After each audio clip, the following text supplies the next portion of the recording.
ಸಾಧನೆ ಇಲ್ಲದೆ ಸತ್ತರೆ ಸಾವಿಗೆ ಅವಮಾನ, ಆದರ್ಶ ಇಲ್ಲದೆ ಬದುಕಿದರೆ ಬದುಕಿಗೆ ಅವಮಾನ. ಆದರೆ ನಂಜೇಗೌಡರು ಸಾಧನೆ ಮತ್ತು ಆದರ್ಶ ಎರಡವನ್ನು ಕೂಡ ತೋರಿಸಿ ಒಂದು ಇತಿಹಾಸವನ್ನ ಸೃಷ್ಟಿ ಮಾಡಿದಂತ ಅತಿ ಹೆಚ್ಚು ನನ್ನ ಮೆಚ್ಚಿನ ಶಾಸಕರು. ಇಡೀ ರಾಜ್ಯಕ್ಕೆ ನಂಜೇಗೌಡರು ಒಂದು ಆದರ್ಶ ಶಾಸಕರು ಅಂತ ಹೇಳಲಿಕ್ಕೆ ನನಗೆ ಬಹಳ ಸಂತೋಷ ಆಗ್ತದೆ. ನೀವೆಲ್ಲರೂ ಕೂಡ ಇಂಥ ಆದರ್ಶ ಸಾಧನೆಯ ಶಾಸಕರನ್ನ ಪಡೆದು 3,200 ಕೋಟಿ ರೂಪಾಯಿ ನಿಮ್ಮ ಕ್ಷೇತ್ರಕ್ಕೆ ತಂದು ನೀವು ಅಭಿವೃದ್ಧಿಯನ್ನ ಮಾಡಿಸಿ ನನ್ನ ಕೈಯಲ್ಲಿ ಉದ್ಘಾಟನೆ ಮಾಡ್ತಾ ಇದ್ದೀರಲ್ಲ, ನೀವೆಲ್ಲರೂ ಕೂಡ ಭಾಗ್ಯವಂತರು, ಪುಣ್ಯವಂತರು ಅಂತ ಹೇಳಿ ನನಗೆ ಹೇಳಿಕೊಳ್ಳಿಕ್ಕೆ ಬಹಳ ಹೆಮ್ಮೆ ಆಗ್ತದೆ. ಹಿಂದೆ ಕೊರೋನಾ ಸಂದರ್ಭದಲ್ಲಿ ನಾನು ನಮ್ಮ ಹಿರಿಯ ನಾಯಕರಾದಂಥ KH ಮುನಿಯಪ್ಪನವರು ಈ ಕ್ಷೇತ್ರಕ್ಕೆ ಸಿದ್ದರಾಮಯ್ಯನವರ ಜೊತೆಯಲ್ಲಿ ಬಂದು ನಿಮ್ಮ ತಾಲೂಕಿನಲ್ಲಿ ಬೆಳೆದಂತ ತರಕಾರಿ, ಹೂ, ಹಣ್ಣು ಇವೆಲ್ಲ ಕೂಡ ಕಡಿಮೆ ಬೆಲೆಗೆ ತೆಗೆದುಕೊಂಡೋಗಿ ಈ ಬೆಲೆಯನ್ನ ಅಂತರಕ್ಕೆ ಇಡಬೇಕು ಅಂತ ಹೇಳಿ ಬೆಲೆಯೆಲ್ಲ ಕುಸಿದೋಗಿತ್ತು. ನೀವು ಬೆಳೆದಂತ ತರಕಾರಿ ತೆಗೆದುಕೊಳ್ಳೋರಿಲ್ಲ.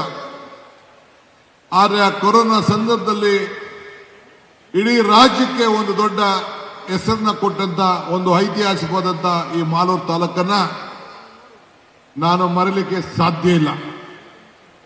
ಈ ಜಿಲ್ಲೆ ಹಿಂದೆ ಹಲವಾರು ರಾಜ್ಯದ ಮಂತ್ರಿಗಳಿಂದ ಆಳಿದೆ. ಗಂಗಾ, ಕದಂಬ, ಚೋಳರು, ಪಲ್ಲರು, ಚಾಲುಕ್ಯರು ಎಲ್ಲ ಕೂಡ ಆಳಿದ್ದಾರೆ. ಆದರೆ ಈ ಜಿಲ್ಲೆಯ ರೈತರಿಗಾರಲ್ಲ, ಕೋಲಾರ ಹಾಗೂ ಚಿಕ್ಕಬಳ್ಳಾಪುರದ ರೈತರು ನಿಮ್ಮನ್ನ ಯಾವತ್ತೂ ಕೂಡ ಇಡೀ ರಾಜ್ಯದ ಜನತೆ ನೆನೆಸ್ಕೊಳ್ಬೇಕು. ನಿಮ್ಮ ಭೂಮಿಯಲ್ಲಿ ನೀರಿನ ಮಟ್ಟ ಈಗೇನೋ KC ವ್ಯಾಲಿ, ಬೇರೆ ಬೇರೆ 2-3 ವ್ಯಾಲಿ ಮಾಡಿ ನೀರಿನ ಅಂತರ್ಜಲವನ್ನು ಹೆಚ್ಚಲಿಕ್ಕೆ ಪ್ರಯತ್ನ ಮಾಡ್ತಾ ಇದ್ದೇವೆ. ಆದರೆ ಕಷ್ಟ ಕಾಲದಲ್ಲಿ 2,000 ಅಡಿವರೆಗೂ ಕೂಡ ಭೂಮಿಯಲ್ಲಿ ನೀರು ಇಲ್ಲದೆ ಹೋದಾಗ ಇಡೀ ನಮ್ಮ ಬೆಂಗಳೂರು ನಗರಕ್ಕೆ ಹಾಲು, ರೇಷ್ಮೆ, ತರಕಾರಿ, ಹಣ್ಣು, ಹೂವು ಇದನ್ನೆಲ್ಲ ಕೊಟ್ಟು ಬೆಳೆದು ಅನೇಕ ರೈತರು ಇಡೀ ರಾಜ್ಯದಲ್ಲಿ ಸಾವಿರಾರು ರೈತರು ಸತ್ರು ಕೂಡ ನಿಮ್ಮ ಕೋಲಾರ ಜನತೆಯ ರೈತರಿದಾರಲ್ಲ, ಸ್ವಾಭಿಮಾನಿಗಳು ಒಬ್ರು ಕೂಡ ಆತ್ಮಹತ್ಯೆಯನ್ನ ಮಾಡಿಕೊಳ್ಳಿಲ್ಲ. ಅದಕ್ಕೆ ನಿಮ್ಮೆಲ್ಲರೂ ಕೂಡ ನನ್ನ ಸಾಕ್ಷಾಂಗ ನಮಸ್ಕಾರಗಳನ್ನು ಹೇಳಲಿಕ್ಕೆ ಬಯಸ್ತಾ ಇದ್ದೀನಿ. ಅಷ್ಟು ಧೈರ್ಯದಿಂದ ನಿಮ್ಮ ಬದುಕನ್ನು ತಾವು ತೋರಿಸ್ತಾ ಇದ್ದೀರಿ. ನಿಮಗೆ ನಾನು ಹಿಂದೆ ಅನೇಕ ಸಂದರ್ಭದಲ್ಲಿ ಮಾತಾಡಿದ್ದೇನೆ. ದೇವರು ವರನೂ ಕೊಡುವುದಿಲ್ಲ, ಶಾಪನೂ ಕೊಡುವುದಿಲ್ಲ, ಅವಕಾಶ ಮಾತ್ರ ಕೊಡ್ತಾನೆ ಅಂತೇಳಿ. ಕೊಟ್ಟಂತ ಅವಕಾಶದಲ್ಲಿ ನಿಮ್ಮ ಬದುಕನ್ನ ರೇಷ್ಮೆಯಲ್ಲಿರ್ಬೋದು, ಹಾಲಿರ್ಬೋದು, ತರಕಾರಿಯಲ್ಲಿರ್ಬೋದು ರೈತರು ಬದುಕಿ ಇವತ್ತು ಅನೇಕ ಇಂಡಸ್ಟ್ರಿಯಲ್ಗಳು ಬಂದಿರ್ಬೋದು. ಆದರೆ ನಿಮ್ಮ ಬದುಕು ಇದೆಯಲ್ಲ, ಇದು ಬಹಳ ಪ್ರಮುಖವಾದಂಥದ್ದು. ಇದಕ್ಕೆ ನಿಮಗೆ ಒಂದು ಇತಿಹಾಸವನ್ನ ಇದೆ. ನಮ್ಮ ನಂಜೇಗೌಡರು ನಿಮ್ಗೆಲ್ಲ ಮಾತು ಕೊಟ್ಟಿದ್ದಾರೆ. ಸಾಧನೆಯ ಸಂಭ್ರಮ ಅಂತ ಹೇಳಿ ಈ ಕಾರ್ಯಕ್ರಮವನ್ನು ರೂಪಿಸಿದ್ದಾರೆ. ಮಾತು ಕೊಡೋದು ಮುಖ್ಯ ಅಲ್ಲ, ಆ ಮಾತನ್ನ ಉಳಿಸ್ಕೊಳ್ಳೋದು ಬಹಳ ಮುಖ್ಯ. ಗುಡಿಪೆಟ್ಟು ಬಿಡದೆ ನನಗೆ ಯಾವುದೋ ಶಿಲೆ ಕೊಟ್ಟರು. ಅವರು ತಿರುಪತಿ ತಿಮ್ಮಪ್ಪ ವೆಂಕಟೇಶ್ವರನ ಶಿಲೆ ಕೊಟ್ಟರು, ಬೇರೆಯವ್ರಿಗೂ ಎಲ್ಲ ಕೂಡ ಶಿಲೆಗಳನ್ನ ಕೊಟ್ಟರು. ಉಳಿಪೆಟ್ಟು ಬಿಡದೆ ಯಾವ ಶಿಲೆ ಕೂಡ, ಕಲ್ಲು ಕೂಡ ಶಿಲೆ ಆಗಲಿಕ್ಕೆ ಸಾಧ್ಯ ಇಲ್ಲ. ಜೀವನದಲ್ಲಿ ಹೋರಾಟ ಇಲ್ಲದೆ ಯಾವ ಪ್ರಗತಿ ಕೂಡ ಸಾಧ್ಯ ಇಲ್ಲ. ದೇವರು ನಮಗೆ ಕೊಟ್ಟಿರೋದು 2 ಆಯ್ಕೆ, ಒಂದು ಕೊಟ್ಟೋಗೋದು, ಒಂದು ಬಿಟ್ಟು ಹೋಗೋದು.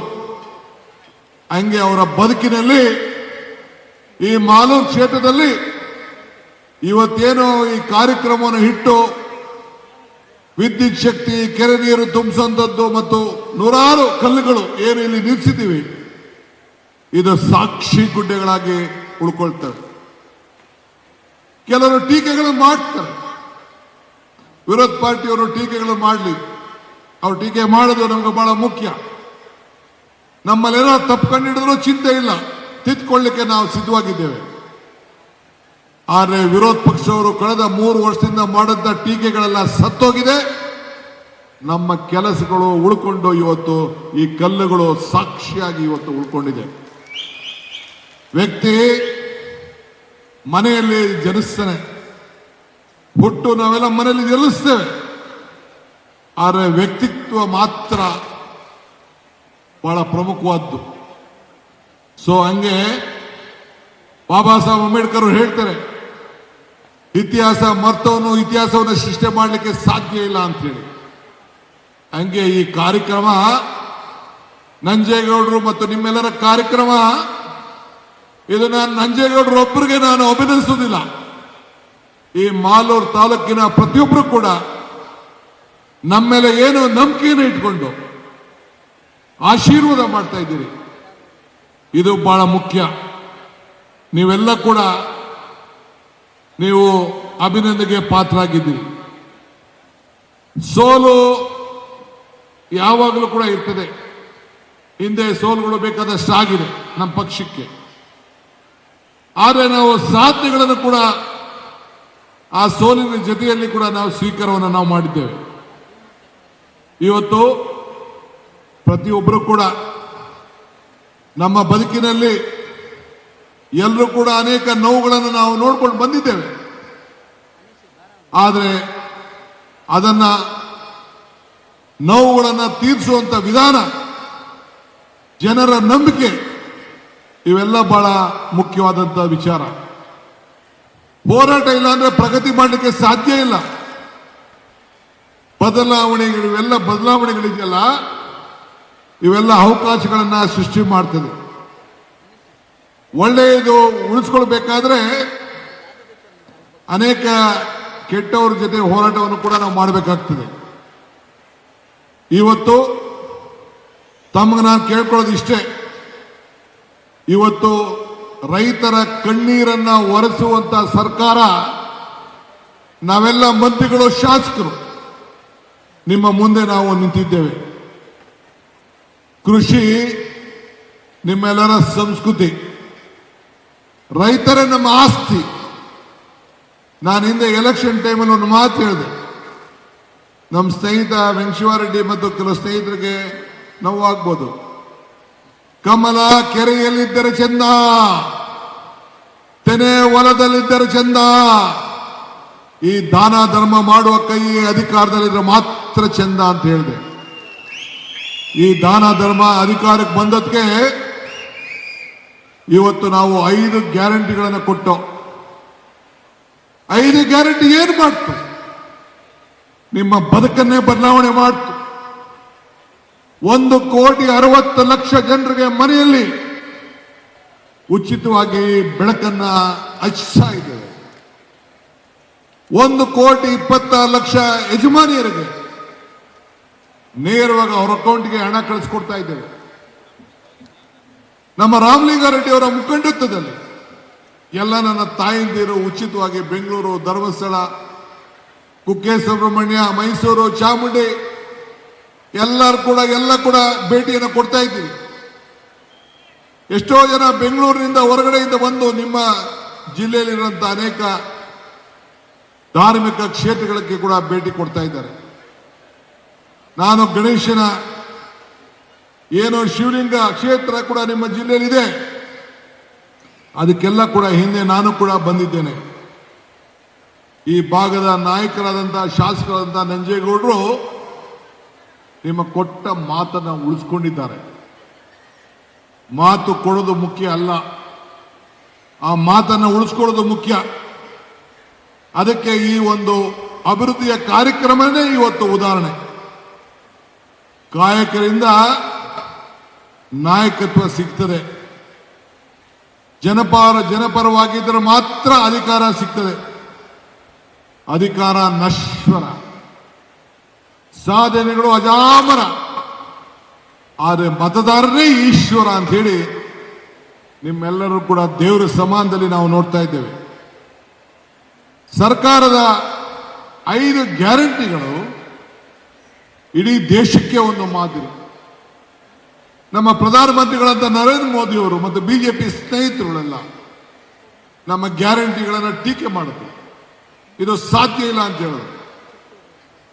ನೀವು ಇದನ್ನ ಉಳಿಸ್ಕೊಳ್ಳಿಕ್ ಸಾಧ್ಯ ಇಲ್ಲ ಅಂತ ಹೇಳಿದ್ರು. 52 ಸಾವಿರ ಕೋಟಿ ರೂಪಾಯಿ ಇದನ್ನು ನಾವು ಮೀಸಲಾತಿಯನ್ನು ಇಟ್ಟು ಈ ಜನರ ಬದುಕನ್ನ 10 ಕೆಜಿ ಅಕ್ಕಿಯನ್ನು ಕೂಡ ಕೊಟ್ಟು, ಯುವಕರಿಗೆ ಉದ್ಯೋಗದ ಭತ್ಯೆಯನ್ನು ಕೂಡ ಕೊಟ್ಟು, ಈ 5 ಗ್ಯಾರಂಟಿನ ಕೊಡೋ ಜೊತೆಗೆ ಈಗ ತಾನೇ ನನ್ನ ಮಿತ್ರ ಕೃಷ್ಣ ಬೈರೇಗೌಡರು ಭಾಷಣ ಮಾಡುವುದು 6ನೇ ಗ್ಯಾರಂಟಿ ಪ್ರತಿಯೊಬ್ಬರ ಭೂಮಿಗೆ ಹಕ್ಕನ್ನು ಕೊಟ್ಟು, ಪಟ್ಟ ಕೊಟ್ಟು, ಇವತ್ತು ಖಾತೆಗಳನ್ನು ಮಾಡಿ ನಿಮ್ಮ ಆಸ್ತಿ ದಾಖಲೆಗಳನ್ನು ಸರಿ ಮಾಡಿಕೊಟ್ಟು ವಂಶ ಪಾರಂಪರ್ಯವಾಗಿ ಯಾವ ತೊಂದರೆ ಕೂಡ ಆಗಬಾರ್ದು ಅಂತೇಳಿ 6ನೇ ಗ್ಯಾರಂಟಿ ಭೂಮಿ ಗ್ಯಾರಂಟಿಯನ್ನು ಕೊಟ್ಟು ಇವತ್ತು ಕಾರ್ಯಕ್ರಮವನ್ನು ರೂಪಿಸಿರೋದು ಇಡೀ ದೇಶ ಇವತ್ತು ಮೆಚ್ಚುತ್ತಾ ಇದೆ.